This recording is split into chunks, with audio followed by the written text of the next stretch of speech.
کر شکایت کی جناب امیر صاحب چوریاں بہت بڑھ گئی ہیں. اچھا کاغذ لاؤ قلم لاؤ. کاغذ قلم کاغذ قلم. اللہ کے بندے سلمان فارسی کی طرف سے جنگل کے درندوں کے نام.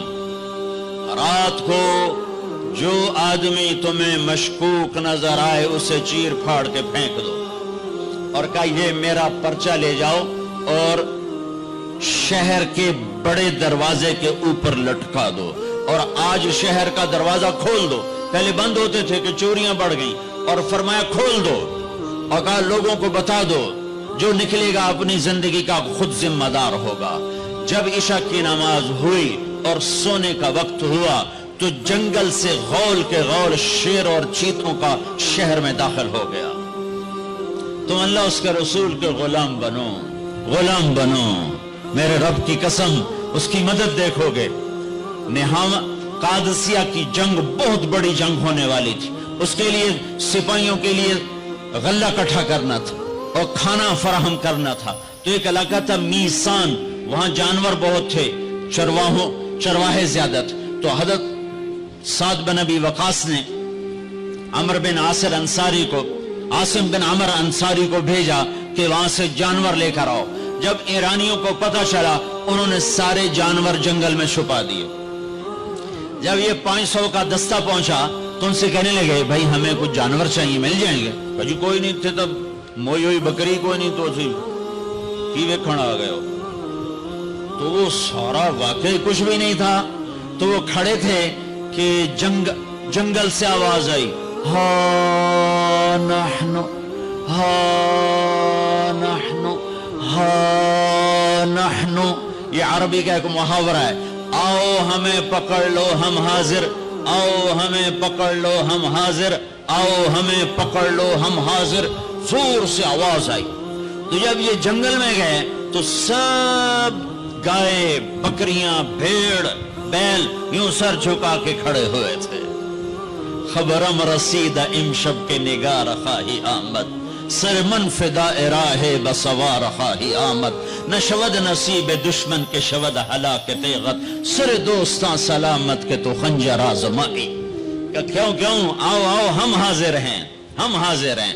میرے نبی کے ساتھ جب ہوا تو ان کے غلاموں کے ساتھ بھی ہوا.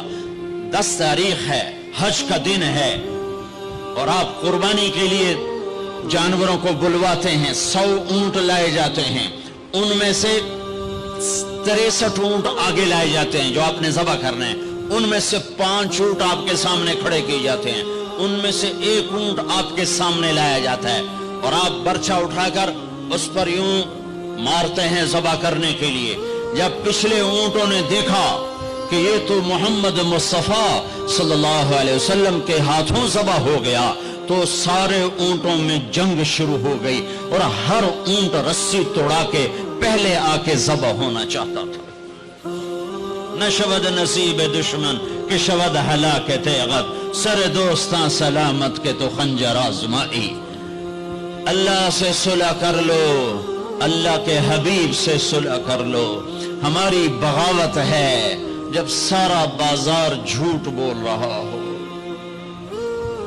جب 100 میں 100 تاجر جھوٹا ہو, کوئی لاکھوں میں ایک سچا ہو تو اس کا سچ اتنے بڑے طوفان کا منہ کیسے موڑے گا. جب 100 میں 100 تاجر ملاوٹ کرتا ہو, جب 100 میں 100 تاجر دھوکہ دیتا ہو, جب 100 میں 100 تاجر ڈنڈی مارتا ہو, جب 100 میں 100 افسر رشوت لیتا ہو, جب ہر طاقتور ظالم ہو, جہاں کا غریب بھی ظالم ہو, جہاں ہر مرد عورت جھوٹ بولے, جہاں ہر آدمی داؤ لگے تو دھوکہ دینے سے باز نہ آئے, ریڑھی والا بھی دھوکہ دینے سے باز نہیں آتا. ہمارا مزدور دھوکے باز ہے کہ 8 گھنٹے کا کام 48 گھنٹے میں کرتا ہے. ہمارا مستری دھوکے باز ہے, 1 ہفتے کا کام 1 مہینے میں کرتا ہے. میں کہاں اور کیا دکھاؤں. فیصل آباد فجر کی نماز پڑھ کے نکلا سیر کرنے, واپس آیا تو ایک ریڑھی والا نظر آیا دور سے, سفید پگڑی سفید داڑھی. ریڑھی والے عام طور پر ایسے نہیں ہوتے, دنیا کے بھی غریب ہوتے ہیں, دین کے بھی غریب ہوتے ہیں. تو مجھے بڑے پیارے لگے وہ بزرگ. تو میں جب ان کے قریب سے گزرا تو میں نے ان کو ایک دفعہ پھر یوں دیکھا، تو میں نے دیکھا ویسے رو رہے تھے خاموش آنسوؤں کے ساتھ، اور ان کا ایک ہاتھ تھا ریڑھی کے اوپر اور ایک ہاتھ تھا پیٹی کے اوپر، اور ایسے آنسو گر رہے تھے ایسے۔ میں کھڑا ہو گیا، میں نے کہا بزرگوں خیریت ہے، کیوں رو رہے ہیں؟ تو کچھ بولی نہیں،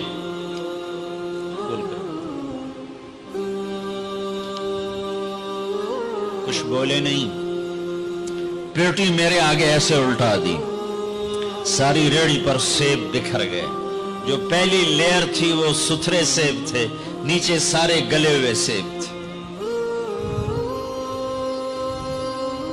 یہ کسی طاقتور نے دھوکہ نہیں دیا، یہ ایک مزدور نے دھوکہ دیا ہے، ایک باغ خریدنے والے نے دھوکہ دیا ہے، جس نے 1,00,000 2 لاکھ میں سیب کا باغ خریدا ہوگا، اور اس نے اپنے گندے بھی نکالے ہوں گے۔ ہائے ہائے ہائے، وہ کہنے لگے بیٹا میں بہت غریب ہوں، یہ